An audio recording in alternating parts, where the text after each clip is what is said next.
নমস্কার বন্ধুরা, বিধায়কনাথ বাপ্পা চ্যানেলের আরেকটি পর্বে আপনাদের সকলকে স্বাগতম। বন্ধুরা, আজকের পর্বে আমরা জানব কেন শিব পূজায় তুলসী পাতা ব্যবহার করা হয় না, তা আবার অনেকে জানে অনেকে জানে না।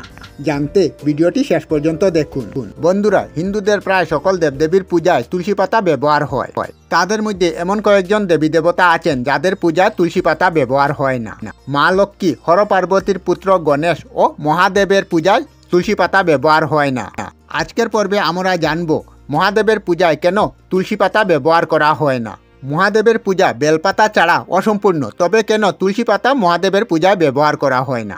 পুরাণ অনুসারে তুলসী দেবীর নাম ছিল বৃন্দা। তিনি ছিলেন শঙ্খচূড় নামক অসুরের স্ত্রী। তুলসী ছিলেন একজন মহান সাধিকা ও বিষ্ণু ভক্ত। তুলসীর ভক্তির কারণে কেউ শঙ্খচূড়কে হত্যা করতে পারত না।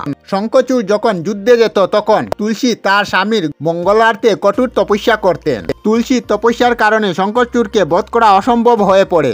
শঙ্খচূড়ের বধের জন্য সকল দেবতারা ত্রিদেবের কাছে প্রার্থনা করলেন।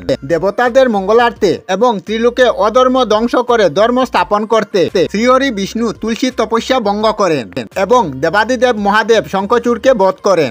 এর কারণে শিবের পূজায় তুলসী পাতা ব্যবহার হয় না, আর শ্রীহরি বিষ্ণুর স্থান হয় তুলসী গাছের নিচে।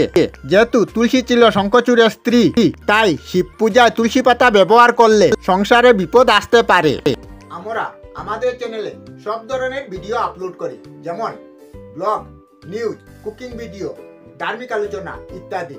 যদি আপনারা এই ধরনের ভিডিও দেখতে পছন্দ করেন তাহলে এই চ্যানেলটি নিশ্চয়ই সাবস্ক্রাইব করবেন। আমি আপনাদের সাথে বিধায়কনাথ আজকের মতো বিদায় নিলাম। আর ভিডিওটি ভালো লাগে লাইক, শেয়ার ও কমেন্ট করবেন।